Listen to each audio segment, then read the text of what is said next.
suicide. The champ is here!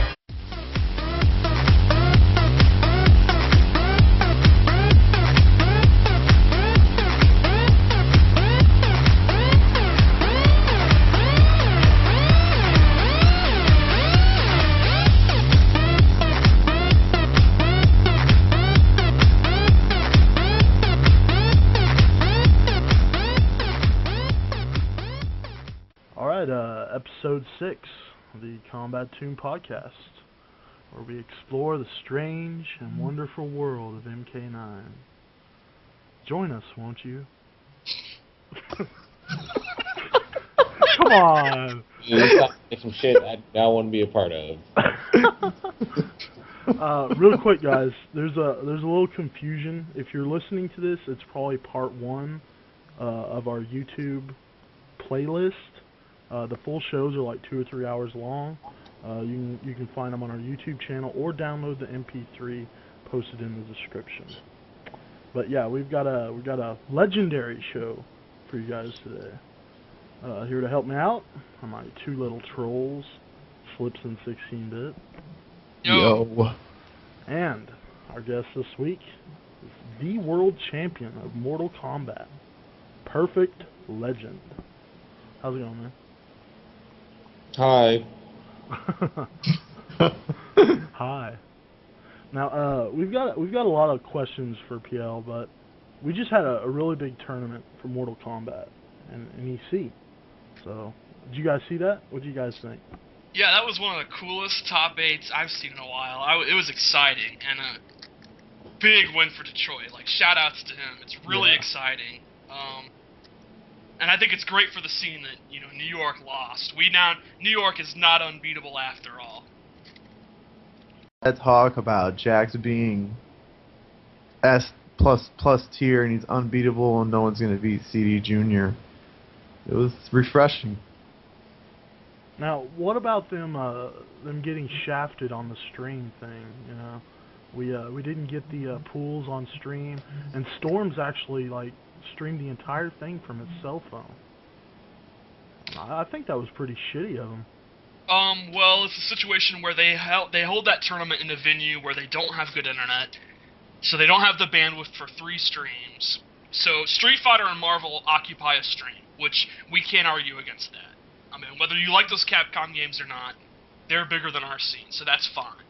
And I guess the second stream was dedicated to the Namco games, and Namco basically pays their way into the scene now. Like, Namco sponsors these tournaments, and Tekken Tag 2 and Soul Calibur 5 to these tournaments. So they kind of get priority to do their stream. Even though there's 4 dudes watching those streams and no one really cares about Tekken Tag 2, they get priority because they have money. Yeah. Soul Calibur 5 too, right? Nobody cares about that either. Why are we pretending otherwise? I don't know. I mean, Namco pays their way into the scene. Let's just be real. So, that game looks like shit, too. So do you guys think maybe NRS should start sponsoring these events? Yes. Yeah. Yes, they should. Well, not them, Warner Brothers. Right. Okay. Yeah, they did make $3 million for them. There's a reason that MK doesn't get stream time, because now companies are actually paying, I guess, organizers or something for their games to have stream time. Right. We have, the Arxis guys. They really heavily sponsor tournaments. Namco is really, really heavy into it. Yeah. And NRS, the individual employees at NRS care, but it's probably something that Warner Brothers doesn't understand. It's not that Paulo and Hector and those guys don't care. I'm sure it's their corporate overlords. Yep. Yeah, Warner Brothers is making Harry Potter and shit. Right. You like Harry Potter? It's a good show, man. It's pretty gay, dude. You haven't seen it. I've seen enough. What? I've seen enough. People get fucked up in that shit, man. Alright, I'd like to talk a little bit about EVO. And, Carl, what was your preparation going into that? How much did you play daily leading up to that tournament? Well, I play just as much as I play now. I played it every day for as long as I could. Like, and it was based solely on whenever THTB was able to play, because that's the guy I play with the most.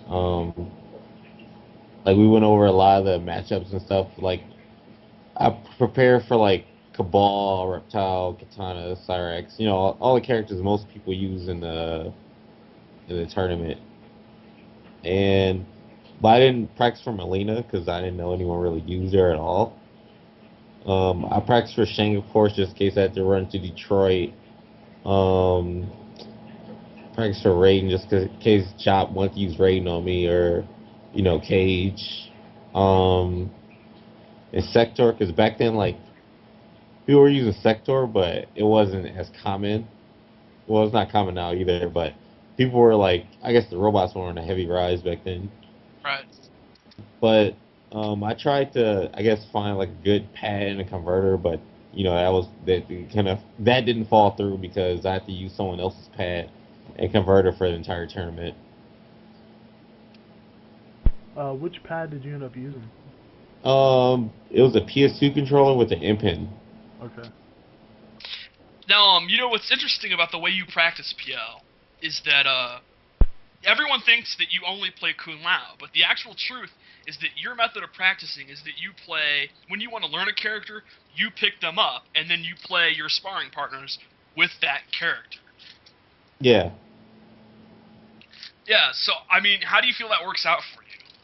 Oh, it's good because then I get to see like what goes on in the mind of people I might have to play, and then I try to play the character to the best of the ability. Like if they were my main character, and then really just try to grind it out, and then I see like their holes and stuff. It's just a lot easier for me to see. Like, and then I'll see something that someone else doesn't see, and I can exploit something with the character. Like, for example, I realize that Cyrax, he's really bad in a certain range. Like he can't do, like his net or his bombs versus Kung Lao because he can just roll and stop everything. Especially back then because he can do roll spin or roll low hat and he was a little bit safer and stuff. So I was like, oh, so if I get in this range, he can't do anything. So when Rio picked him, I just waited to get to a certain range and I rolled every time. Actually, that same strategy still works now. I just haven't fought that character in a while. What do you think of the progression of Kung Lao as the character? Do you think the nerfs were justified? No. That's a resounding no. Do you think he's still viable?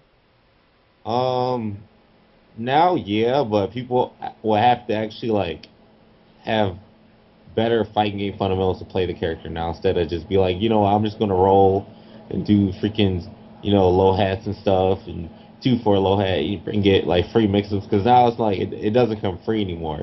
He gets most of his mix-ups from like, he's doing low hats right, and then you're trying to dash forward and block low and hit you with overhead.